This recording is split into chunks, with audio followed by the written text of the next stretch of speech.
And what's up, everybody? It's WARdROBE, Hexy for color commentary, and McMurray, who's wrapping up a couple things here. So he's going to be fully engaged with us here in just a minute. But we are here today to talk to you about Andrew and I, or who?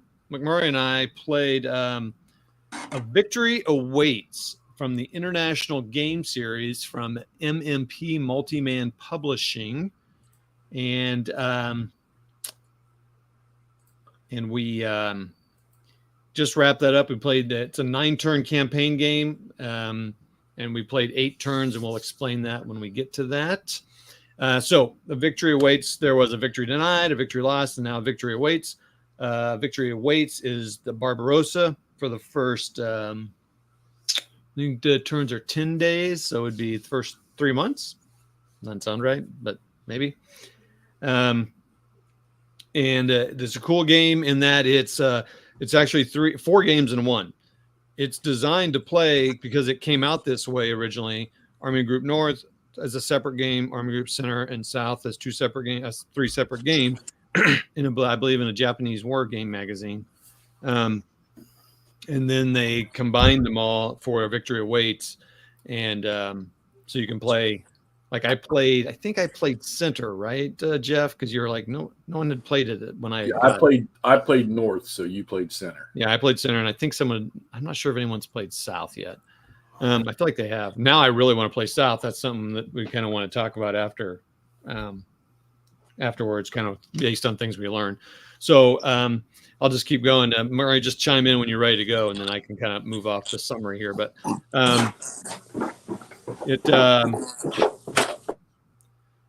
and I've muted you, McMurray, so when you're inside. Yeah, you muted me right as I hit the bottom of the stairs. My bad. My camera will be on in 2-3 seconds here. Oh, that's funny. Okay. All right, so Victory Awaits, Victory Denied, Victory Lost. And now I should say there are a bunch of other games. So there's like 3 or 4 from the Revolution games, including Poland Defiant, Narva, Königsberg, and a 4th one, I believe.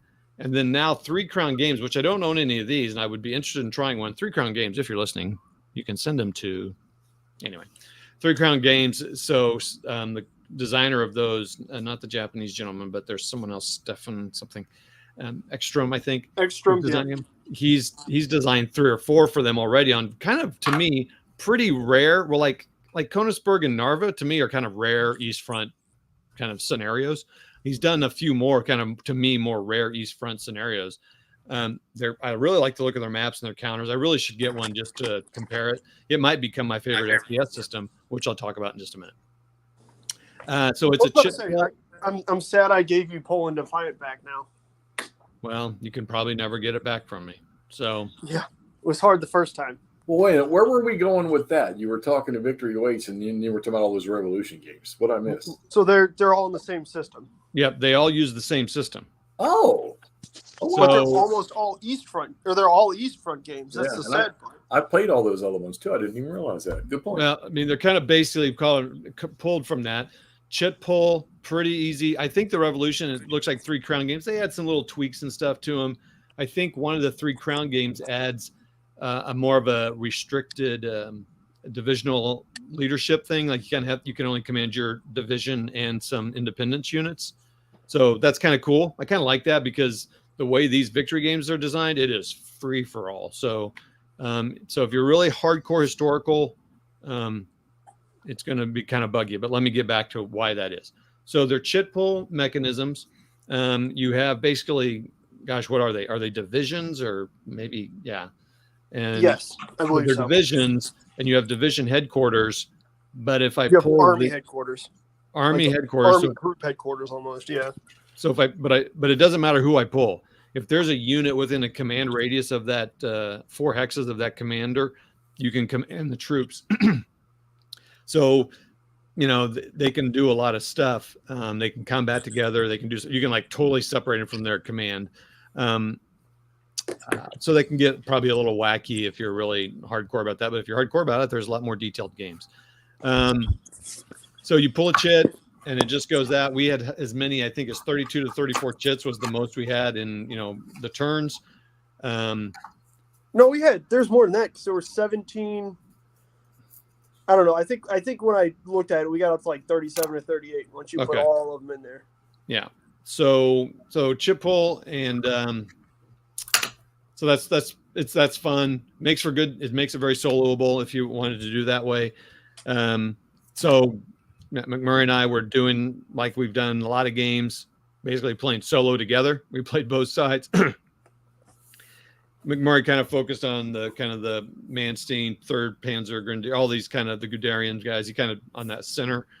I handled a lot of the other stuff. But You handled Army Group South pretty well. Yeah, he focused on all those because those are activated a bunch. So you have all your normal chits and counters. You have a reserve counter. You have a supply counter, in which case you check supply all the time. And the interesting, fun thing is you have a Guderian and Manstein counter. Those are held out, so the German player holds that out, and if something, and they can play it at any time. Like they can play the very first chit of the turn, or they can kind of let it go and see what happens. Because I think this 3rd Panzer have 2 chits themselves. Both of those divisions have 2 activation chits already, and then they have that Guderian and Manstein chit. Those 2 chits, which allow them to essentially. So you don't just use them. Right, you can you bop whatever chit you just pulled back into the cup. Oh yeah. So if you're there, you're the German player, and you pull a Russian chit out, you can be like, oh, put him back. I want to play Manstein. So then Manstein. But the thing is, and if you put your commanders close enough to those guys can even operate more than that. Other commanders. Okay, so that's kind of how the game works. Combat, it's all very simple, just odds. It doesn't do like ST doesn't have it just rounds down normal mini games. I'll just sum it up. To me, this game is easier than SCS. I mean, I would agree with you. I think at its core, it's not necessarily more difficult, but there's less. It seemed like there were less extra rules. You know what I mean? Yeah. And if you bought this game and you wanted to, the large game is quite intimidating if you're by yourself. Just played the 3 separate ones. So, my next time I play that game, I will play Army Group South, and again, we'll talk about that, why that is later. Anything else I need to sum up? Then we can start going. We just wanted to go through basically, different points we thought of playing, like mistakes we made, things we do differently next time. I don't know. Maybe it'll help you when you play it. It'll help us remember, so we can come back and like, okay, what did we say? So, there's that.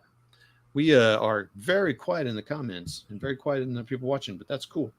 All right, so it's going to be just us three talking to each other. Wait. Oh, geez, really? Where is everybody? They're probably watching the football game. Oh, yeah, football started, and then I think was already on or somebody was on. So he was on earlier. I don't know if he still is. Okay, that's fine. All right, so I'm just going to go down a list. McMurray's got some of my thoughts too, and some of them will be the same. So. And these are not in any sort of particular order. Oh yeah, I did. You can look at our faces, or we can show. I was about to say, why don't you go through yours, and then if I have comments that align with them, I'll just jump in when you bring stuff up. Yeah, I think what I want to do real quick here is I'm just gonna let's go through our pictures real quick. And I think what I've got here, I figured out was we have 2, 3, 4, 5, 6, 7, 8. So I think we got those pictures. We didn't get turned one picture. The first one's got the glare. We figured out we could turn those lights off and get a decent enough picture of them. Yeah. So here's turn 2. If you remember anything specific you want to talk about, just let me know. But you can kind of see the progress of our battles here. So I don't know if you can see it here, but their setup hexes are very easy. Like this is, I don't know. I'm going to make something. It's even labeled, which is a nice thing. Like you have a start line. Yep. But then the army groups that are on the table are labeled, and you just have to put their counters on in those zones. But the big thing here is there's a red jagged line here. It kind of goes all the way across here. The Soviets cannot cross westward into that. So it as I will explain over here on the Army Group South later, up here it didn't really matter, but that just know that is the case, and because they weren't going to go attack in that direction. I think that's the biggest thing about that. So we'll just kind of click through. It is weird that that's a rule, but they still have the flippable control, chits for control of, what is it, Königsberg and Lvov maybe, which are behind the German start line. Yes.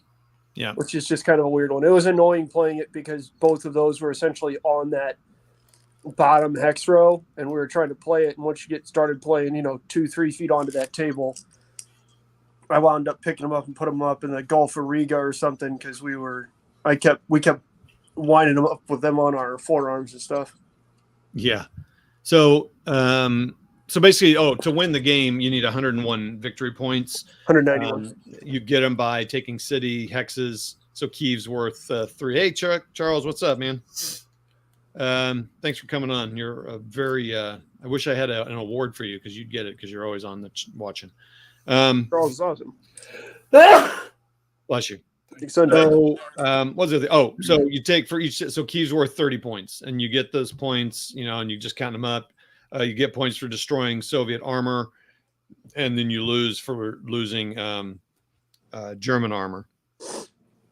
We did not lose any German armor. We lost. Let me think. That's one of my notes. We lost 2 German units and some steps. If that says anything about the combat charts. In the whole thing? yes. Yep. Maybe 4 because it's kind of hard to tell Because you bring in reinforcements out of essentially your dead pool other than mechanized and armored units. Yep. Those are always dead. When they die, they're always dead. But any infantry or cavalry or mounted troops or mountain troops like that all come back in as your reinforcements. Okay. So with the Soviets, there's a giant pile. With the Germans, it was a little harder. So this is 3 maps put together, 3 standard size maps. There is a lot of overlap in them, though. So it's not full. What would that be? It's not fully 6 feet across. Yeah. Yeah. Well, yeah. They're usually 22 inches Mm-hmm. wide. So anyway, By 33. yeah. So I'll just keep going here. Bloop. I got to look at some real quick. That's what turn is that? So this was supposed to be turn 3. That might be turn 3 because that would have been the second day we played. Yep. Yeah. You can see we've captured Riga, which we were pretty excited about. Yeah. And we had some other towns that we'd caught. Pretty slow going here. I would handle this different. So this is one reason I want to play Army Group South. This whole deal and then this whole deal, which I'll talk about. Look. Well, what's going on here at Riga, Andrew? Well, those of you who watched us play It Never Snows know that we're not always the best at blocking all of the enemy's routes to send single units or a couple units all the way plummeting down into our backfield to mess with ourselves on the more gamey portions of the game. So we checked. We found a railroad that was uninterrupted from the Soviet side. Reinforcements. Which is only from that top edge of the board, as you can see. Yep. We traced an uninterrupted rail line all the way from that board edge into Riga. It was free of German units or ZOCs. Yep, pretty smart. Kind of like, 30 Corps Highway in Eindhoven?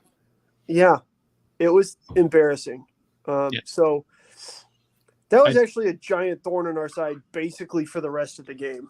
Yeah, because it's kind of amazing how thin your Soviet line there is in the Army Group North and Center. Yeah, well, yeah, everybody got killed. The issue is then they got into Riga, so we essentially had 2 German armies just dealing with that nonsense. Okay, so that took away from your progression in probably north and center because you had to divert troops. Yep, correct. Mainly north, because I think it's 6th Army and 16th Army maybe, or 18th Army, one of those two. There were 2 dark blue. Yeah, these right down here were really slowed, which then also meant I think it's 4th Panzergruppe had to go a little slower on that very north end of that salient to hold their push so the Soviets didn't get behind them, which is another thing that we goofed up that we'll talk about at the end of the turn 4 video. Yep. Turn 4. There we go. So look, but real quick, you see they've got Riga. They're like all come now. It's like, doggone it. Mm-hmm. Because now, so basically, we can spoiler alert. we don't get further than here. Yeah, which should have been really easy because Talon up there, which is where Todd's cursor just was, should have been an easy grab. And then Leningrad is the only Leningrad and Kiev are worth or have 3 city hexes. Those 2 cities are worth more than Smolensk and Minsk and Odessa all put into, you know what I mean? Because they each have 3 hexes. We didn't get anywhere close to Leningrad. We didn't get anywhere close to Talon. To be honest with you, I don't even know if we would have taken Talon if we had fully played out that last turn. We might have, but it would have taken some creative monkey shines with the OKH counter and stuff like that. Yeah. So woods, slow you down. Then there's heavy woods that really slow you down. And then there's marsh. So these are the things that really, I mean, you can tell, this is like an ocean. Pripyat marshes right there. Yeah. So this this would have been challenging up here near Leningrad because you're channeled through your attacks. Correct. The values go down and all that stuff. So let's see. Joseph says about this game after waking up one morning on vacation, finding a live stream of WARdROBE playing it. Oh, great. So nice. Glad. I need to write MMP to make sure I get my 2 cents commission check on that. Yeah. That's cool. Joseph, you had a chance to play one of the scenarios yet? All right. So that's turn 4. Let's go look at turn 5.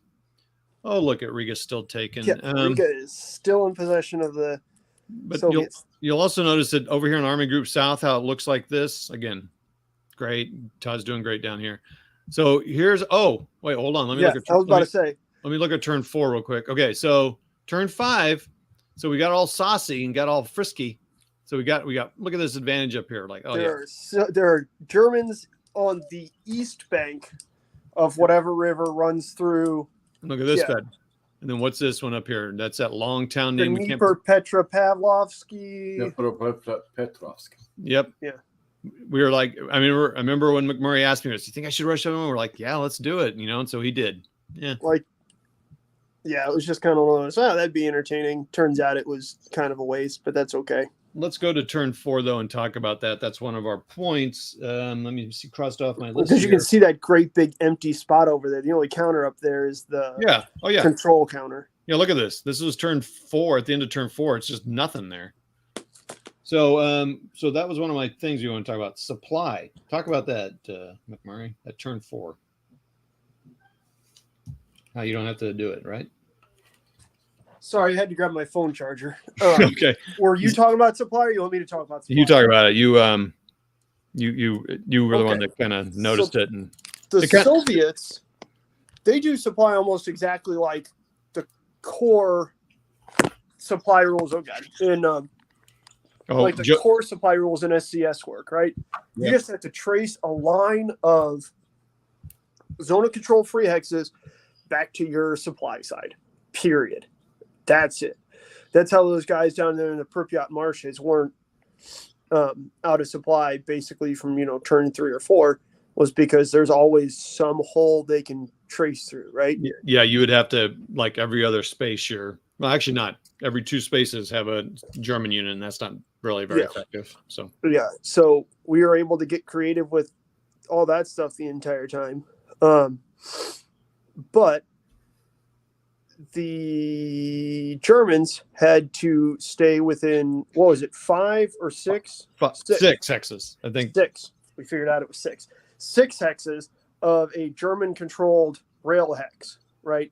That was free of zone of control all the way back. So the entire rail line all the way back to, Germany / Western Poland had to be free of enemy ZOCs. Which the other thing to keep in mind is that supply is checked on a random chit, right? Supply is a chit that's in there. So if the supply chit has already been pulled for the turn, then you know that you've got a while before you got to worry about supply. As well as if you have the Manstein and Guderian counters, you know that you're going to have a couple mulligans to buy yourself a little bit more time. Yep. Which we did a couple times, which I like that reference. Yeah. The mulligan. Yes. McMurray's a big golfer. So look at Joseph's comment here. He said, I soloed Leningrad once, and I think North would be a fun one to try as well, because it's also it's very hard. I think it's more challenging that center. Yeah, I tried it once. I couldn't take Leningrad. Because I didn't get very deep with the Germans. I think the idea is to take advantage of Germans not needing to check supply for the first 4 turns. Well, Joseph, we forgot that. And that's what we're getting into now. yeah.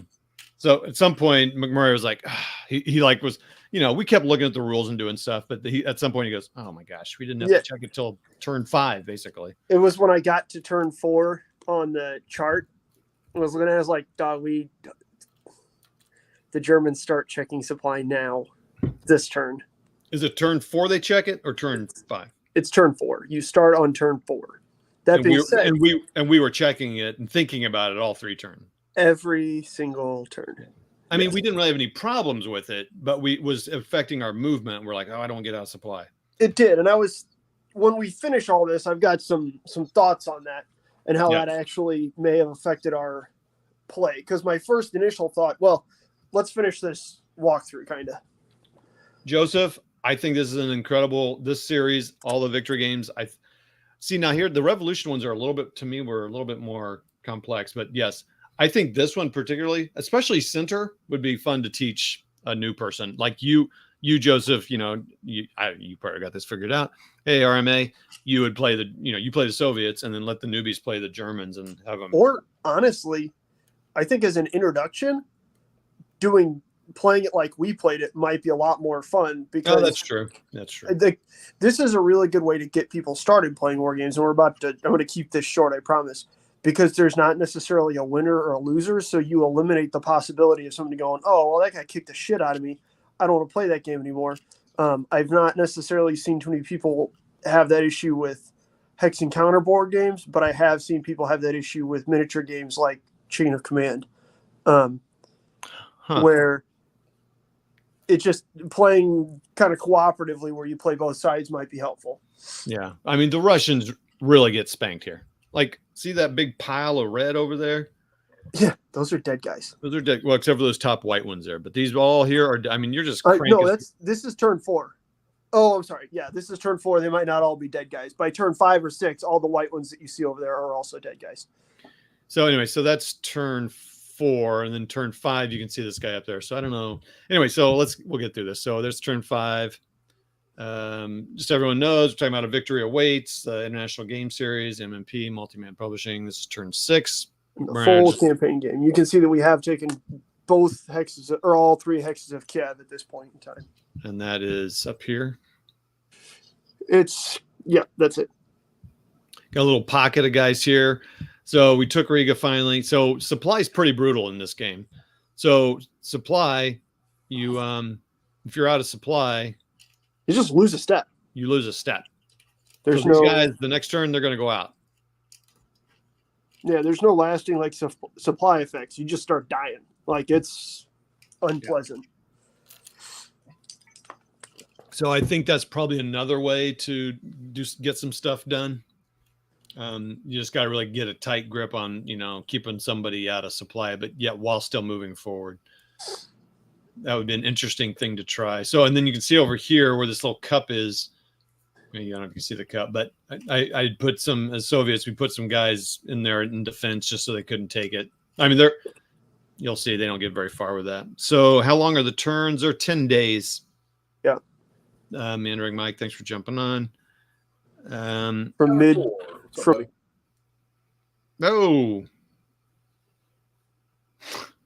bet his phone died. Oh, we lost Andrew. Yeah. So let's look at what's going on here. So is that what you meant, man? During Mike, what do they represent? It's 10 days. Yeah, it kind of was. I just think this is I think it's just nice because another thing you can do, it depends on the person that's playing. It depends on the person playing.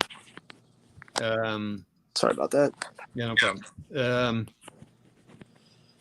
If you're really new, I think it's nice to be able to work with somebody without the pressure of like, I'm going to lose something. And you can also like I said, we played this whole game and the Germans lost. I'm going to say 4. I don't think it was even 4 units, but I'm just trying to be conservative in my guess. So you take a lot of risks in this game and you're going to be fine. let's see. I don't remember an Army Group Center how I did. I'm sure. I bet I didn't do that great. Wouldn't have done as well as McMurray did on it because I'm not as aggressive as he is. But now I want to try it because I've seen it done. Well, let me throw some rules questions here, and I know I asked you all this while you are playing it. So 2 things that I was wondering about, and I know we talked about them earlier. So no aircraft and no forms of artillery. Correct. And how would you say how did they abstract that? I think they just I would assume they just added it into, strength points. I mean, you have divisions, man. It's going to take a shitload of aircraft or an ungodly amount of artillery. You know what I mean? Right. Well, I mean, and they didn't have like anything for die roll modifiers, or you could spend air points to drop in on an attack, or no. No, it would. I can see where it would have been maybe a thing where you could, add a shift for air on a couple of hexes, like you get in a couple games. But honestly, I don't think the game lost anything by not having it in there. All right. So where were your die roll modifiers? Terrain only, or unit type, or terrain? Just literally terrain. I mean, they. No, go ahead. I'm going to say because I have a good question here. I'll wait till the end now. Okay. If I can remember it. Well, that's good now. Yeah. Okay, so you just played, and I'll say this. This is just my opinion of only playing one map, but looking at the whole game. You just played, and I'm going to reference Day of Days because how I always talk about Day of Days being an easy play monster. Well, this is an easy play monster. This is an easier play monster, yeah. Right. And it just sounds to me like they didn't. I mean, okay. So what was your penalty for being out of supply? You lose a step. Right. And your supply pass, other than what you were talking about, the Germans had to stay within a particular range. For the Russians, it was just trace down a road or a rail back off the map. No. You don't even have to do that. You just have to trace. Like I said, it's like pure SCS supply. Okay.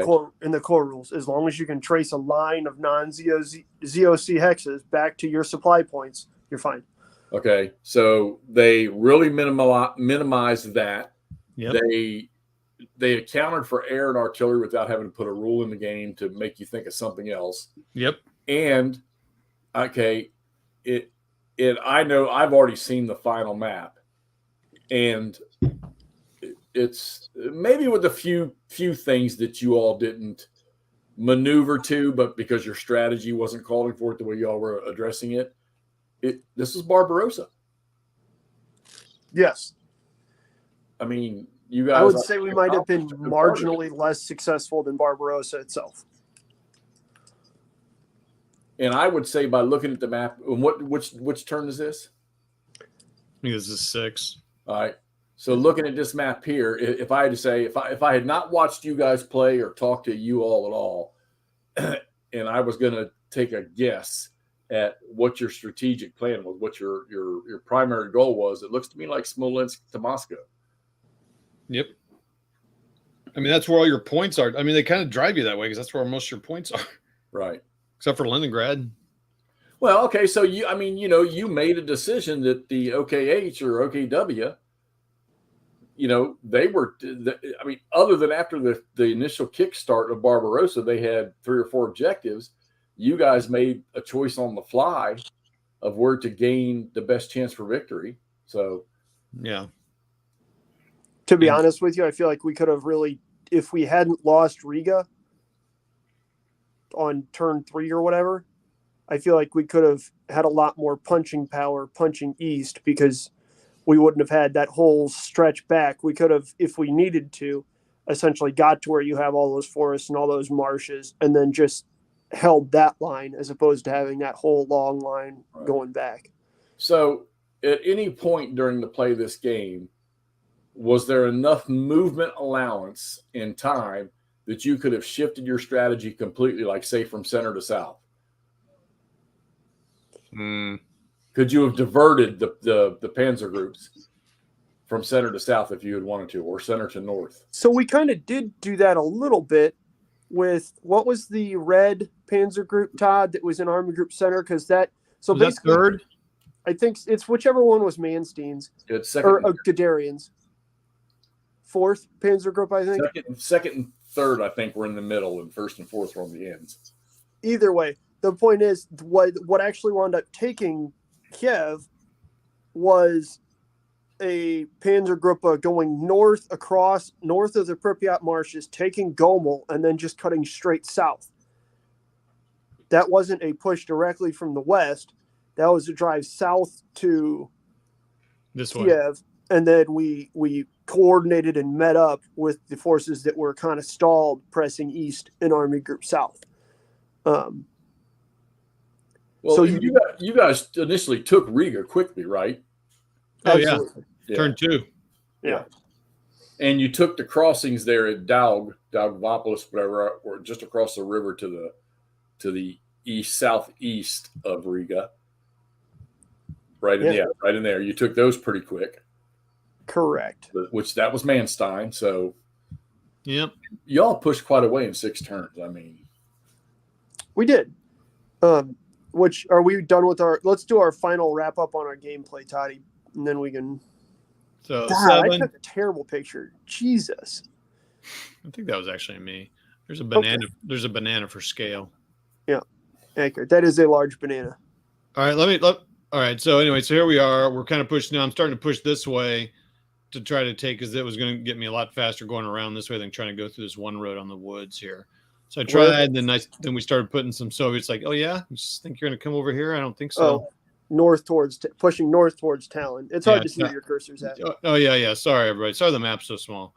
Talon, yeah. This is north too. Yeah, the orientation is east up top. And let me So see. if you're looking at the screen, No, that's if you're looking at the screen, north is left, south is right, up is east, up is east, down is west. Oh, I can zoom in easy. Sorry, I don't use this part of the program very much. This is actually turn 8. Yes, that's end of. Because by then we had captured Bryansk as well, almost all the way onto the Soviet map edge, Oh, right good there in Lord. Army Group Center. Uh-oh. Don't look at some of the pictures. No, I'm just kidding. So that was turn 8. So real quick, let me talk about this real quick. So Army Group South. So at some point I realized, oh, that's a video. Shoot, you don't want to see that. I mean, we can still use Turn it as a. 8, I realized the Soviet, remember what we said in the beginning? Soviets cannot cross this red line. So for most of the game, I was World War I in it. The Germans, so these are Romanians here. They have like 1 combat factor. And you're trying to get as many points to go across the river and attack. It's insane. Anywho, I was just going back and forth, like the Soviets counterattack, even had with the Germans back and forth.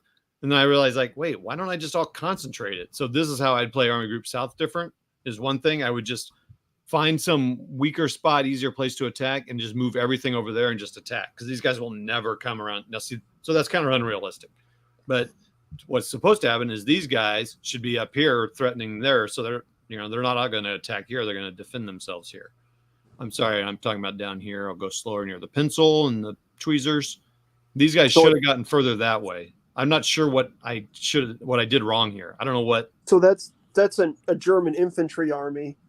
Oh yeah. And so there's not a whole lot of punching attack factor. There are Army Group South. The only place you have non-army units, so units that don't have their own dedicated HQ, is you have a few Army Group South, just armored divisions, and maybe a mechanized division or 2. Thanks, Mike. What's up? Mike said I got to keep my porn albums nested a couple folders deep, so when I do that, I don't show it. Oh yeah, absolutely. Say hey, Charles. We'll see you later. Thanks for coming on, man. It's always great seeing you. Joe Saban, thanks. Joey's good seeing you on here. Whoever else is on here, thanks for popping on. Brian. Oh, great. Well, I guess we need to do this real quick. Sorry, everybody. Of course, Jeff's getting all the views here. You're welcome, Brian, I guess. It says WARdROBE and McMurray in my title. Nothing about me. I know, I'm just kidding. Anyway, no German help was sent to the Romanians. Well, the Germans were there. I mean, I was trying to get the Germans to help them, but I don't know. Well, yeah, I'm not sure what I do. So that's why I want to play this. I'm like, I got to figure something out different here. Yeah, so anyway, South was a tougher nut to crack. I was like, I got to figure out how to punch this out, and I wouldn't World War I it. Okay, well, you've only got 11th Army down there for the Germans, I think. Correct. Yeah, exactly. All right, I'm going to get up here and stop sharing that. We're going to have to look at all of our mugs here. All right, so I'm going to stop screen sharing, getting out of that. All right, so Army Group South would be something different too. That was one of my points I wanted to say. I'd push through Przasnysk or something like that to get through there and concentrate my forces. I would have pushed through there in a couple turns, and then they would have just flooded out there, and the Romanians could have even gone around and fought on that side of the river. You know, who knows how it would change it, right? But yeah, there's not a lot of armor. Army Group South, we pushed them up here because nothing was happening down here, so we can't see the map anymore. Oh yeah. Anyway, so Army Group South was down there, and then we just nothing was happening, so we pushed their Army Group armor east. Yeah, so. Well, okay, so yeah, but that's what they did anyhow. They were the prime arrow for Kyiv. Correct. So I'm not saying that all the army or all the armor in Army Group South, because there's an Army Group, there's a Panzer Group down there, but Army Group South, there are like 4 armored counters that are just Army Group South counters. Those are the ones that you're getting at. They just kind of like were sitting around because there's not, it's tougher to get them going without a dedicated command. They'll end up having to leapfrog. Yeah, and 11th Army's there's not enough. While they had some good divisions, 11th Army was not enough ass to. There's not. They have the Soviet attack problem where almost all their units are just 2 or 3 strength points, which is not enough in this game to get what you need. One interesting thing about this game that's a little unique is the CRT is pretty attacker friendly. Once you hit 3-1 odds, attackers can't lose any casualties, period. It's not even on the CRT. Wow. Which is how, at least personally, I don't know about Todd, but that's how I was able to maintain next to no German losses, because it really blunts that issue that you run into with a lot of games where you've got really strong, powerful, punchy, armored units, but then you roll poorly and all of a sudden you have an A1 result, and so you got to just lose a step off there. Here, if you can get 3-1 odds, it's not even a question, right? Well, okay. So what was the result or the outcome of the whole play? German victory at the end of turn 8. Todd, you want to pull up the map again real quick? 228 points. And you needed what? 191. Okay. So my question is if you had not been so strong in the center, which I guess you kind of got to be, what if you had focused more in the south? Could you have attained that victory condition by going south? I don't think so. Basically, the only victory spots you've got down south are Kiev, which we wound up taking anyways. The only things really that we missed down south were Dnipro, Petropavlovsk, and Odessa. Right. Which that's not nearly enough. That's 30 points, and Kyiv's worth 30. So it's intriguing that they set the game up around. It sounds to me like your victory points were all based around city or urban centers. Yep. And how the southern, the Ukrainian area, you would have thought there might have been more value there because it was so needed for the food sources and stuff like that. Yeah, I think I would expect that if it was a longer duration war game, right? Like if it was the first year of the war. But I think that was a good way to abstract the German objectives and their thinking with this is going to be a 12-week campaign until finally, OKH and everybody else said, okay, fine, we'll have your workers back in 16 weeks. Don't worry. In 16 weeks, the Soviet Union will have completely capitulated. So the German objectives, especially during Barbarossa, weren't necessarily, they didn't give a shit about capturing a breadbasket or something. That was beyond, they were going to have this war in the East over with before the Soviets were worried about, before that harvest even came in. Right. Well, and plus all the higher command, they were the ones that wanted Moscow as the prime objective anyhow. Well, exactly. And that's my point is that I agree with you that especially like if this was something like Avalon Hill's Blitzkrieg, that sort of duration. Right. Or not Blitzkrieg, Stalingrad. That's the one that's basically the entire Eastern Front for the first 2 years. I agree with you, but with again, all this whole game ends on September 10th. Right. So which that is brings up two questions then. Okay, one, and since Todd, you got the rule book sitting there. I don't actually. They're all They're- at his house. Okay, so it may Both be copies of the interesting to crash. look up what the victory conditions are just to play the Army Group South. And then That's two, good. does it seem like the game funnels you through Army Group Center? Oh, I Yeah. think undoubtedly it does, because that's where all the cities are. That's where all the Soviet Union's population centers are. That's where most of their industrial centers are. Right. Absolutely, yeah, which historically makes sense. The Germans didn't go into this thinking, oh, we need to take the Ukrainian farmland and the oil fields of the Caucasus. Undoubtedly, those might have been, especially the oil fields of the Caucasus, were certainly something they were thinking about, but that wasn't the initial push, right? The push was, we're going to take Moscow. The Soviet Union is going to magically capitulate. Stalin's going to say, whoopee, we're friends again. And then, we'll have all this Lebensraum and all these resources.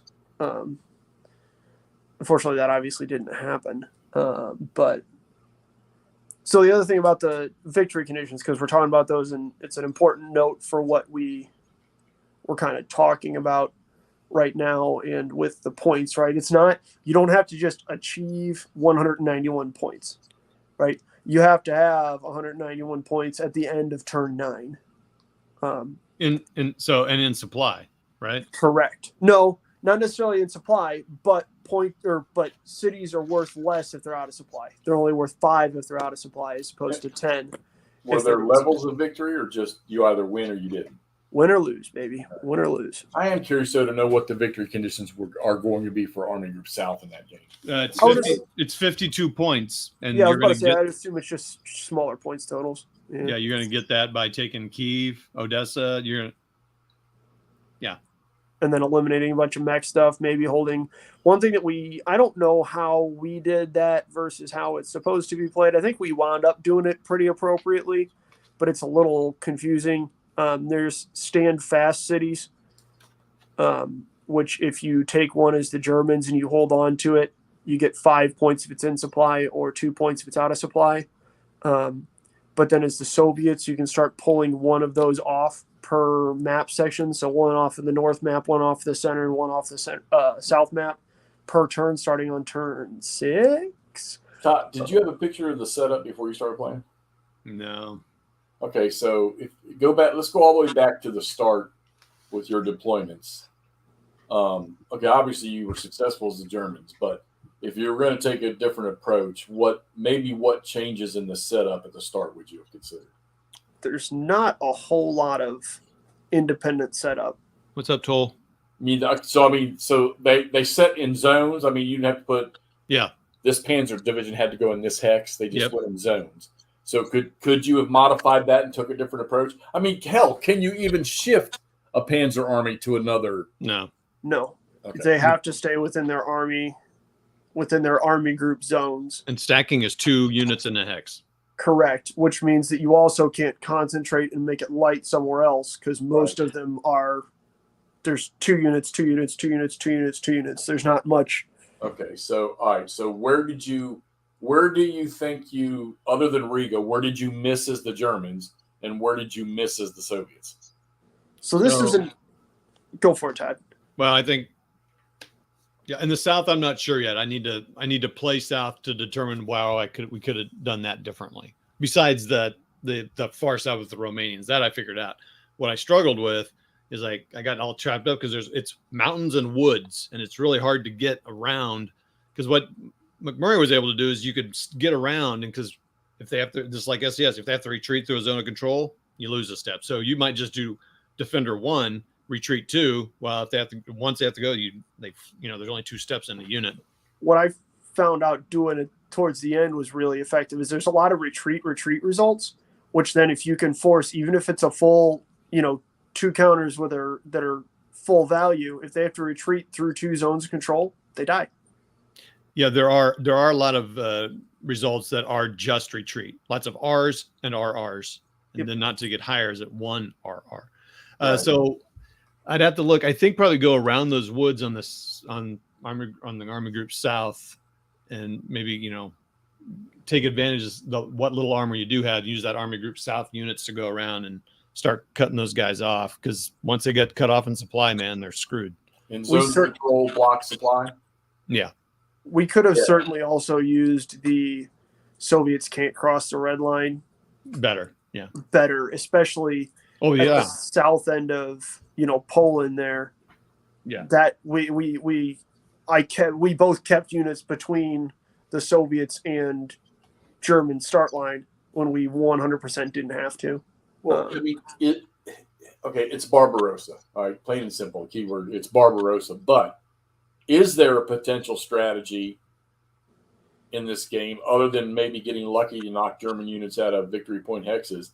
Is there a strategy from day one that can be effective as the Soviets? Go ahead. Get after it, Todd. Well, I'm looking something up, so go ahead. Because we had talked about how we'd play the Soviets differently. Yeah.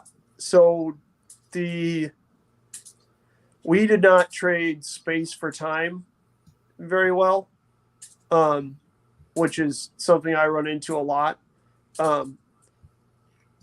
Your gut is to, with that table, try and build up your defensive capability as much as you can.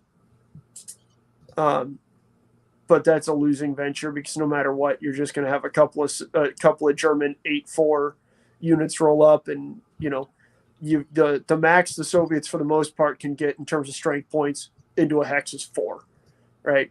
So if they're attacking in the clear with 16 points, it's a 4-1, right? If you're in woods, even it's 3-1. Germans still can't lose a unit. It might be harder, but they're going to push you back. And you can't leave gaps because they just encircle you in. Correct. I think the play for the Soviets is just making lines of one counter defensive lines, right? Just to force the Germans. I mean, the Germans can only attack so many times.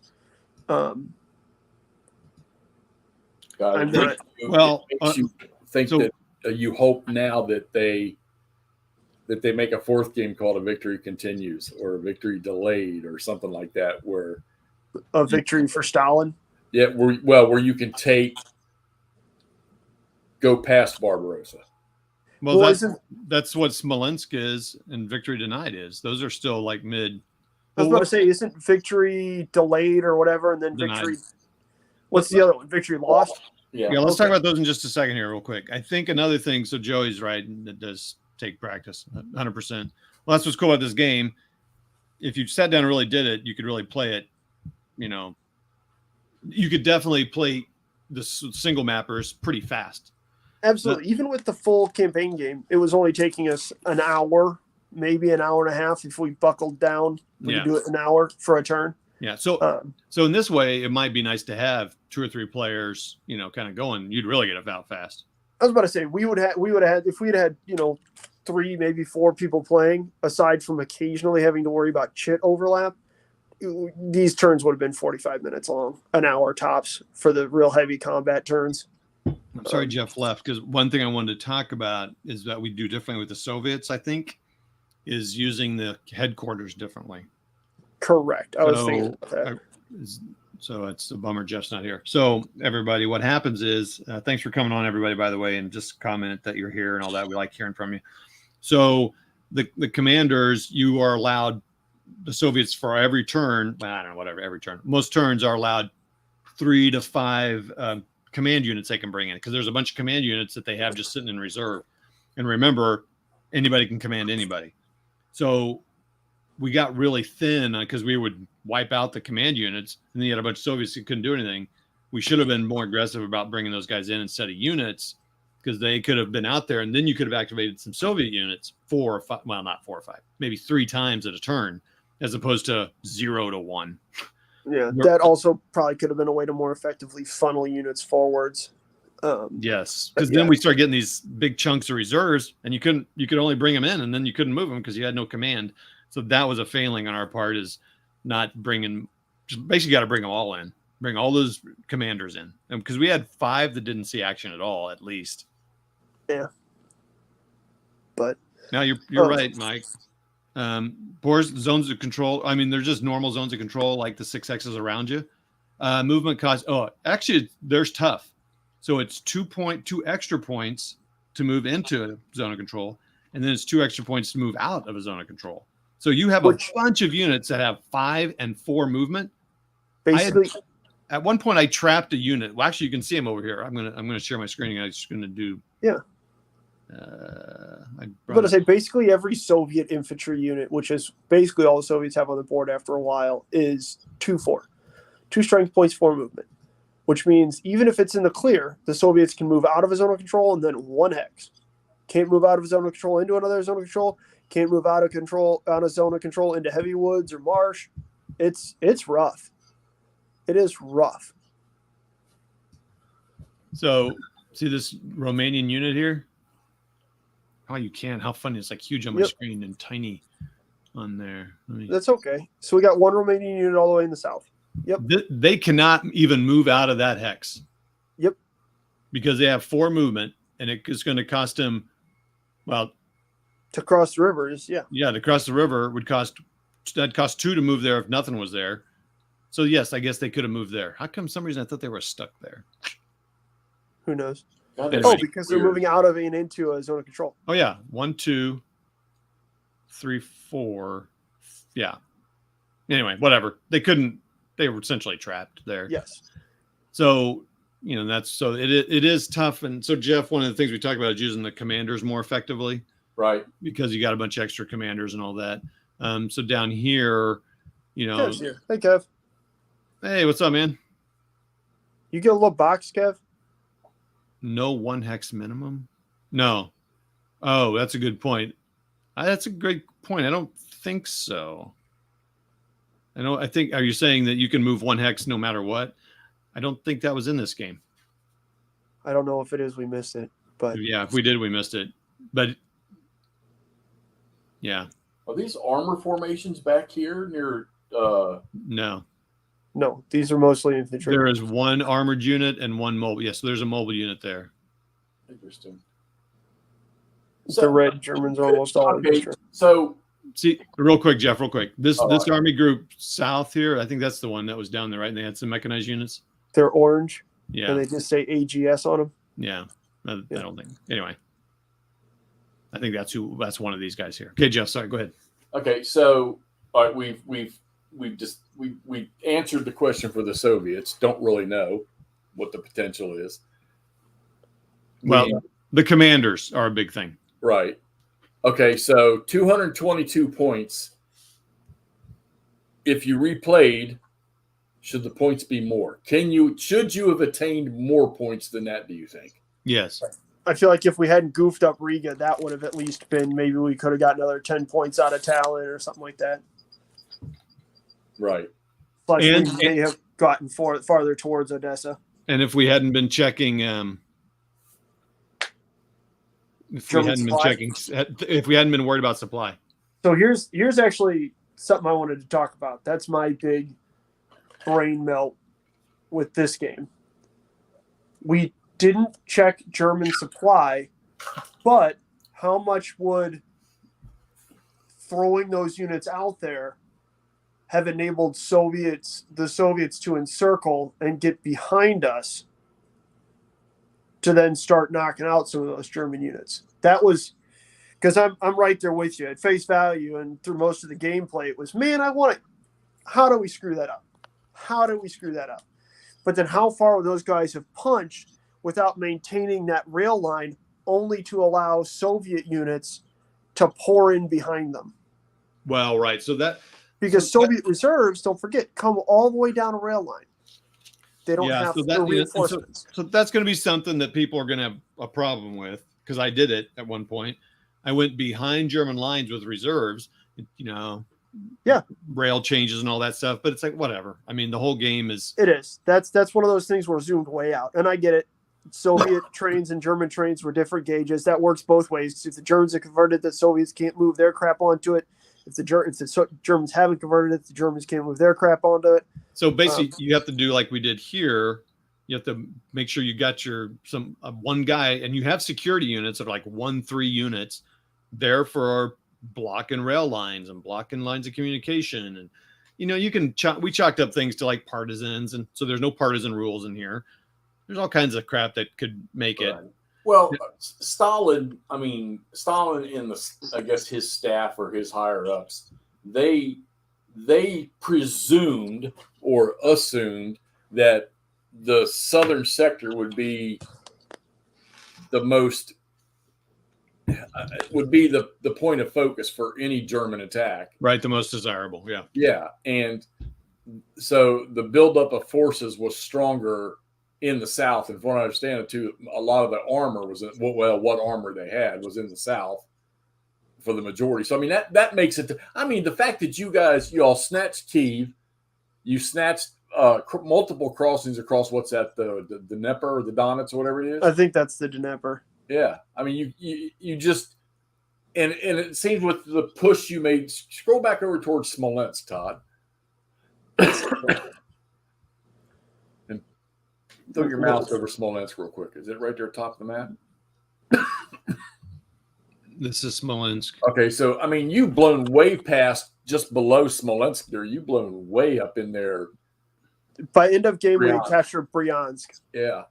So, yeah, I mean. Oh, there you can see it. Yeah. So I'm looking. Moscow's not too far off that map. So I'm looking here. I don't know how this is going to be here. So let me look at this. Let's see. I'm just looking before I put it on the camera. Oh yeah, I'm not going to show that. I'm looking at a map here from some big atlas of World War II, and it's not as much detail as you want. But like this is showing the front line in August. So it shows here that they were on the other side of Odessa, but Odessa was, it was surrounded. Like it was a fortress. They didn't take it until past October. But they didn't take. Kyiv wasn't taken at the end of August. Smolensk was taken. Gomel wasn't taken apparently before August was over. Cholm. But they were surrounding Leningrad. Yeah, so we didn't get close to Leningrad. We didn't do jack in the north. Through the center. So the south and north was just super weak, and I guess I can blame myself for south because I ran that most of the time on the German side. Well, yeah, too. But the south, the very where the Romanians are in actual Barbarossa, the only reason that got blown open was because the group in Army Group South, they split towards Kiev and then towards Odessa, which put pressure on the back end of those troops down there. And you all didn't take that tactic. You went straight towards Kiev, and yeah. It's success. I think you were successful in what you did. Obviously, yeah. Well, yeah, it worked. Yeah. We really. Oh gosh, what's the name of what's the German term? Schwerpunkt. Yeah, we seriously Schwerpunkt. Yeah. Well, I mean, there's a reason that we know the term, right? It works. Yeah. Right. It worked.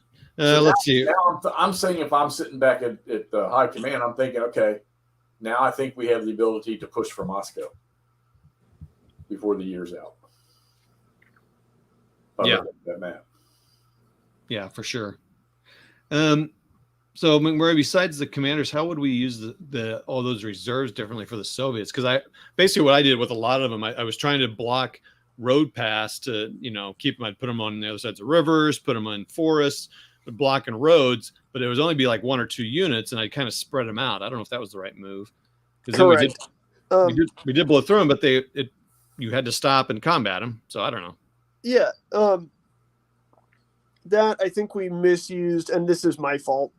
I think I misused the Soviet armor for a counterpunch. Again, Soviet armor is still only 4-2. Like it's 4 on the attack, 2 on the defense. It still sucks. Like I set Soviet armor trying to counterattack German armor, which is 8-4. When I think the better idea with that would have been punching through some of those holding units that were those infantry armies with the 2 strength point stuff. And then trying to use that because I also have usually a mobility of 6, as well as the cavalry units that have, 5 movement points or something to try and encircle some stuff. But it's a hard game to play as the Soviets. It's a hard game to win as the Germans, but it's only a hard game to win as the Germans because you have to take so much.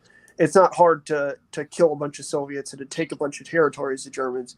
The thing that makes it challenging for the Germans is that you have to just be able to maintain that momentum. And I remember at the start of the game, we were worried because we hadn't taken that many points. We're like, oh, we need to take 27 points a turn or something.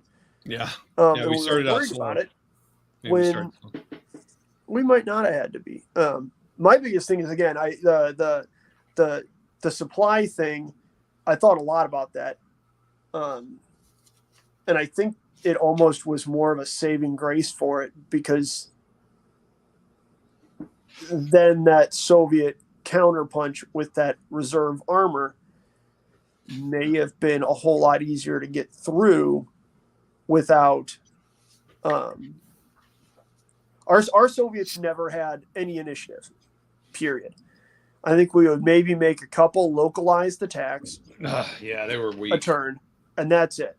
There was never any Soviet counterpunch. I feel like with the mentality of we don't have to check supply, let's see how far we can push these German units, we really may have been able to, as a minorly aggressive Soviet player, at least cut the Germans off from supply in a manner that they might not have been able to recover from, right?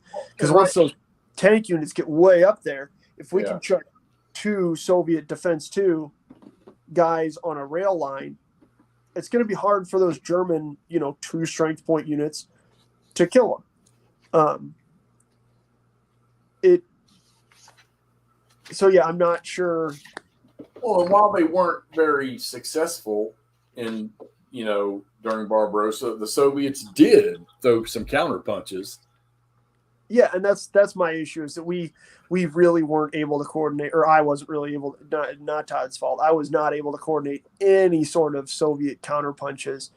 Like I said, I occasionally we would get off a minor attack against an isolated unit or something like that, but it was rough. I think the most successful attacks we had were attacking across.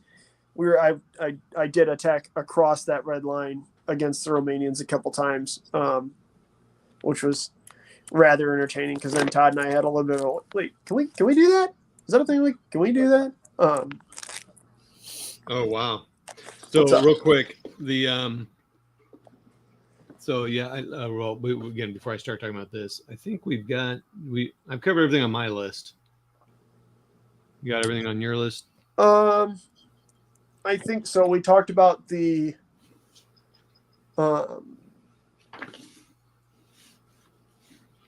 Soviets.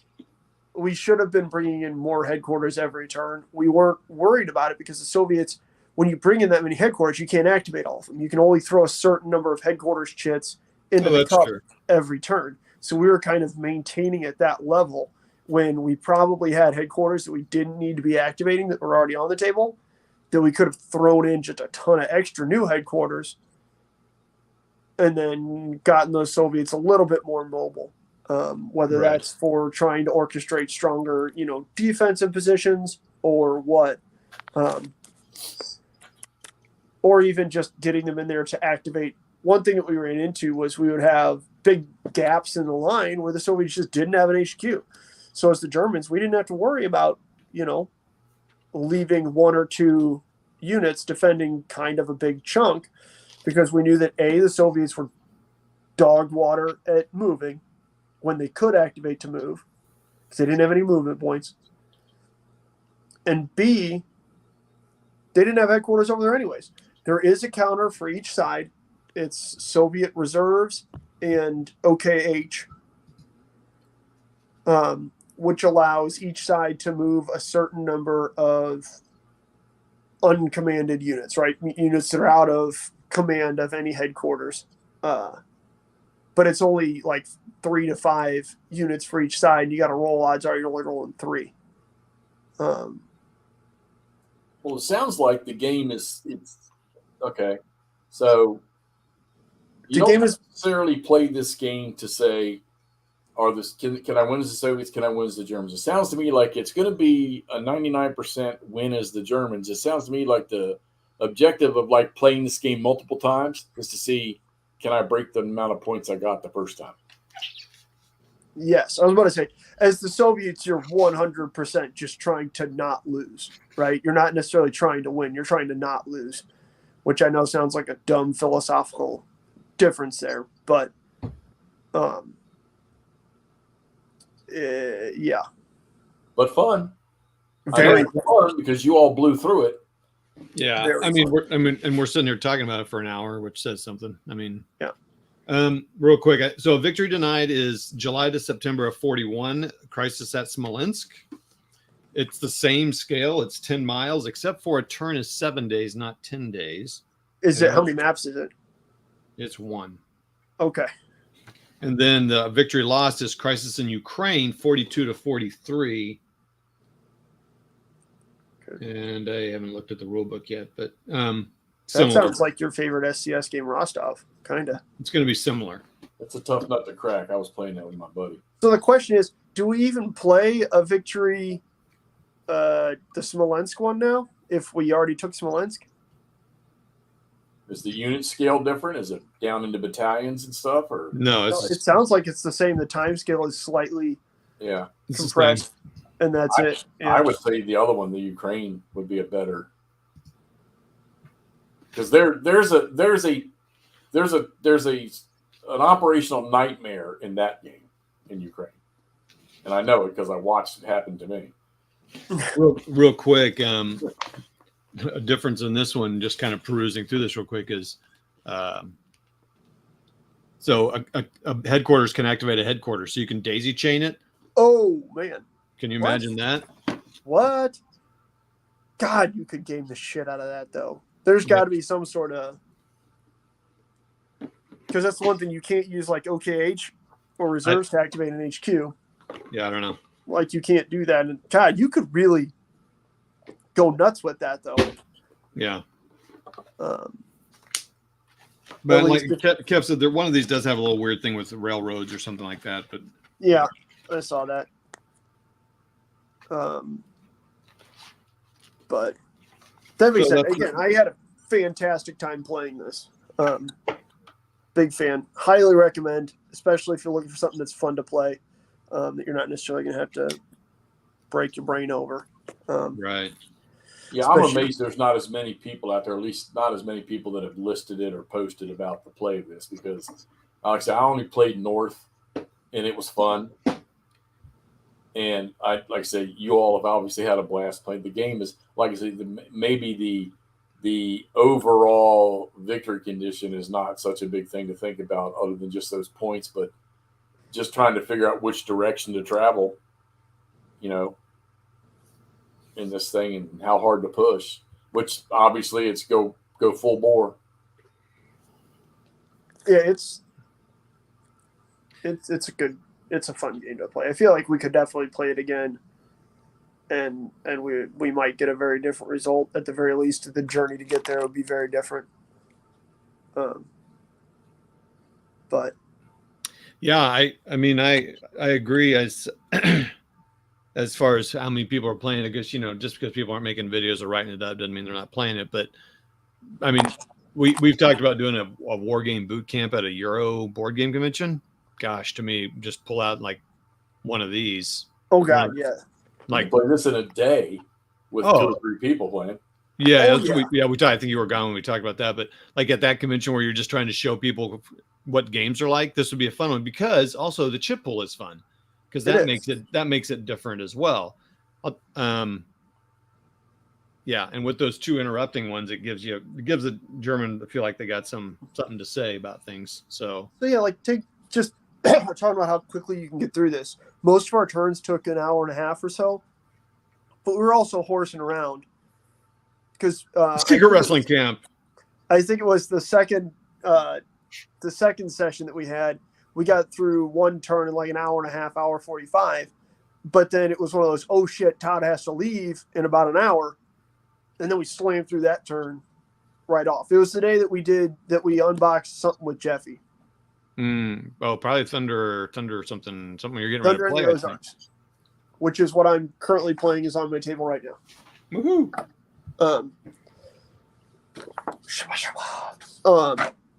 Yeah. But I would recommend it if you got people who aren't sure or they're wanting to learn. This is a be fun. It's got zones of control. It's got a combat odds thing.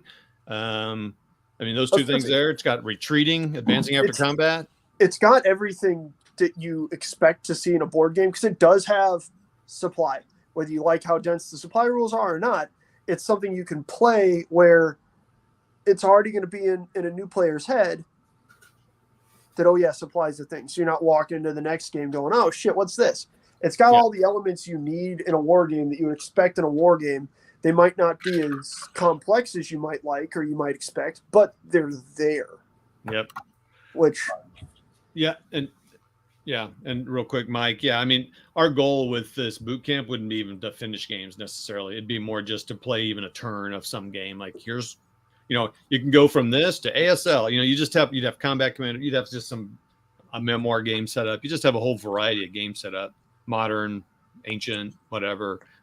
Probably commands and colors or something, and you'd have all kinds of stuff. So yeah, you're right. That's true. They would.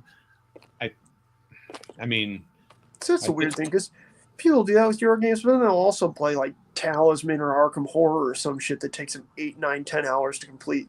Yeah, that's pretty rare though. I think he's generally right. Yeah, he is. No, I agree with you. So, anything else about this? Any other comments about the games, people? 1 to 10. 9. I might have given it an 8 on the thing, but yeah. I think this game. That's a good question. All right, play it again. Oh, absolutely, without question. And Todd recommended it, so I think this game would get at least 6 Knights Crosses.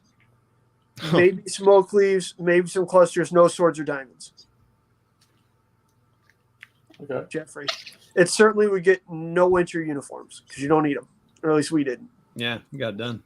Our workers are back in time for, Fall Festival. Beer Oktoberfest. Yeah.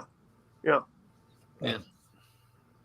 They're Oktoberfesting in St. Peter's Square right outside the Kremlin, or Red Square right outside the Kremlin. So there you go. Thanks everybody for popping on. Appreciated all the comments and sharing the stories. If you play it, let us know. Yeah, please. Yeah, I mean, shoot a quick vid of it. McMurray, thanks for playing it. That's cool. We're not sure what we're going to play next. But I mean, whatever. I thought we were going to play Store. We're going to start the big game we're playing next, right? Is it the next session just Store over Stalingrad, trying to get it done in one day, which shouldn't be hard? Yeah, probably. Yeah, we don't know what we're going to play next. I don't know what I was going to say there. Anyway, okay, everybody, thanks. Jeff, thanks for color commentary and questions and comments. Everybody like, subscribe, blah, blah, blah. Smash, just gently caress that bell. Just gently caress it so it rings. Okay. Night, everyone. See you, everybody. See you, Joey. Bye. Bye, Tool.